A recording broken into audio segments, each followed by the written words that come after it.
نہیں یار دوست کی شادی پہ نہیں آپ کرتے؟ دھمال ڈالتے ہیں، خوشیاں مناتے ہیں، یہ بھی سرکار کا بیاہ ہے۔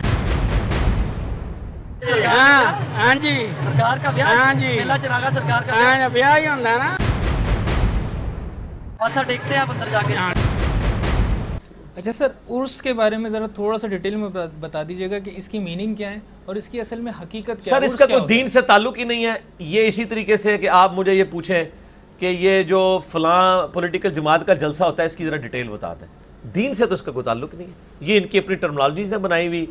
وہ کہتے ہیں جی وہ جو حدیث میں آیا نا بخاری میں کہ پہلی رات کی دلہن کی طرح سو جا، تو وہ اس کو وہ عروس کہا جاتا ہے، اس سے عرس نکالا ہے۔ یہ ساری باتیں بھئی نہ صحابہ کو پتہ تھیں، نہ تابعین کو، نہ تبع تابعین کو۔ یہ اسی طریقے سے جیسے یونس، سورہ یونس میں اللہ تعالیٰ فرماتا ہے جب لوگوں نے کہا کہ یہ ہستیاں میں اللہ کے قریب کر دی، اللہ نے فرمایا تم مجھ سے ایسی باتیں کر رہے ہو جو میرے علم میں تو زمین و آسمان میں کہیں نہیں ہے کہ میں نے کوئی ایسے بندے بنائے ہیں کہ جن کی بات کر کے تم میرے قریب ہو گئے۔ تو یہ زمین و آسمان میں کسی قرآن و حدیث میں عرس والا معاملہ تو کوئی نہیں، لوگوں کی فیبریکیشنز ہیں، اور وہ کہتے ہیں ہم ہر سال مناتے ہیں۔ اگر یہ مناتے ہیں تو حضرت ابوبکر کا عرس کب ہوتا ہے سر؟ یا وہ ولی اللہ نہیں تھے؟ ہاں وہ کہتے ہیں وہ تو صحابی سن، ولی تے نہیں سن۔ سارے ولی ہوندے تے کوئی 100 انہاں دی کرامتاں تے کتاب لکھی ہوندی۔ شیخ عبد القادر جیلانی کی آپ کرامتیں گنے سارے صحابہ کی بھی جمع کریں نا، ویسے تو ملنی کوئی نہیں ہے، تو ان کے ایک صفحے کے برابر نہیں ہونی ہے، کیونکہ وہ صحابہ اصل میں وہی ولی تھے، باقی آپ کے بنائے ہوئے ولی ہیں۔ ان کی سند اللہ نے نازل نہیں کی ہے، صحابہ اور اہل بیت کے ولی ہونے کی سند اللہ نے نازل کی ہے۔ باقی آپ جتنے دعوے کریں وہ آپ کے منہ شگافی ہیں، آپ جس کو مرضی کہتے رہیں ولی، جس کو مرضی بنانا، تو اس کی کوئی حیثیت نہیں۔ کیا اگر کوئی دربار پر صرف دعا کی نیت سے جاتا ہے تو کیا وہ جائز ہے؟ جبکہ حدیث میں آتا ہے قبروں کی زیارت کی اجازت اس لیے دی گئی ہے کہ وہاں جا کر تمہیں موت یاد آئے۔ بالکل غلط ہے، یہ تو اسی طریقے سے کہ آپ شراب خانے مسلح ڈھونڈنے چلے جائیں کہ جی میں تو نماز پڑھنے کے لیے مسلح لینے آیا ہوں۔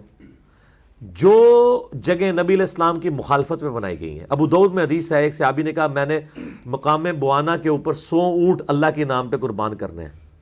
اللہ کے نام پہ قربان کرنا کوئی برا کام ہے؟ آپ صلی اللہ علیہ وآلہ وسلم میں کہیں وہاں مشرکین کے زمانے کا کوئی میلہ تو نہیں لگتا تھا؟ اوتے ہی کوئی کہہ دے کہ جناب یہ حضرت صاحب دی یاداں تازہ ہو رہی ہیں دوبارہ۔ تو جہاں پہ غلط کام ہوتے ہیں، جو چیزیں غلط بنائی گئی ہیں، وہاں پہ اللہ کے نام کی قربانیاں کرنا بھی منع ہے۔ تو قبروں پہ جاؤ آخرت کی یاد آئے گی، مزارات پہ جانے کی آخرت کی یاد نہیں آتی، وہاں تو سیلفیاں اور شوٹنگز یہ چیزیں یاد آ رہی ہوتی ہیں۔ مزارات تو اس وقت یہی بنے ہوئے ہیں، آپ جا کے دیکھ لیں، علی بن عثمان اجویری صاحب کا مزار وہاں پہ کیا بنا ہوا ہے۔ قبروں پہ جا کے تو آخرت کی یاد، صحیح مسلم کی حدیث ہے کہ قبروں پہ جاؤ تاکہ آخرت یاد ہے، یہ ان قبروں پہ آئے گی جو واقعی قبریں ہوں گی کچی بنی ہوئی، جن سے آپ کو عبرت حاصل ہوگی۔ جو مزارات بنے ہوئے ہیں یہ تو صحیح مسلم حدیث ہے قبروں پہ مارتے مت بناؤ، ان کو پکا مت کرو، یہ تو نبی علیہ السلام کی مخالفت میں۔ یہ تو آپ یہ پوچھ رہے ہیں مجھ سے کہ جی سینمے میں اسلامی فلمیں دیکھنی چاہیے یا غیر اسلامی؟ میں کہوں گا سینما ہی غلط ہے، فلمیں تو بعد میں ہوگا، تو دربار بنانے ہی غلط ہے، جانا تو چھوڑ دیں۔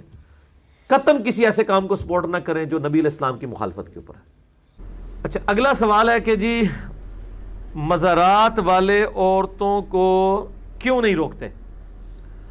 میرے بھائی یہ تو آپ انہی سے جا کے پوچھیں کہ وہ عورتوں کو مزارات پہ آنے سے کیوں نہیں روکتے۔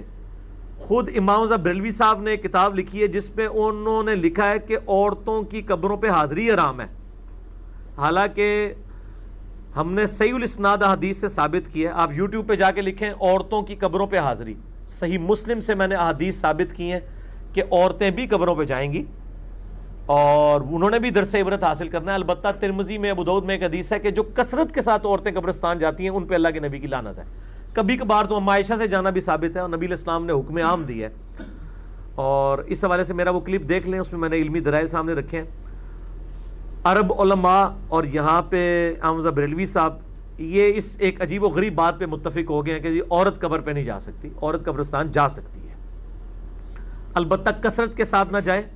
عورت جنازہ بھی پڑھ سکتی ہے، صحیح مسلم میں کہ عائشہ رضی اللہ تعالیٰ عنہا نے ایک باقاعدہ صحابی کا جنازہ پڑھنے کے لیے صحابہ کو کہا کہ اس کی میت لا کے ادھر رکھو میرے حجرے کے سامنے، میں نے اس کا جنازہ پڑھنا ہے۔ جنازہ بھی پڑھ سکتی ہے، عورت نماز کے لیے بھی مسجد میں جا سکتی ہے اگر وہ شرعی حدود سارا اس کا خیال رکھا جائے۔ تو مزارات پہ جو عورتیں جا رہی ہیں یہ تو کسی کے نزدیک بھی جائز نہیں ہے، ایون امام صاحب بریلوی صاحب کے نزدیک تو قبر پہ عورت نہیں جا سکتی۔ اب یہ جو لوگ عورتیں مزارات کے اوپر لے کے جا رہے ہیں یہ ان کو خود عقل کرنی چاہیے۔ اور اس میں ظاہر ہے کہ جو مزارات کے اوپر لوگ بیٹھے ہوئے ہیں متولی، ان کی ذمہ داری ہے کہ وہ ان کو روکیں.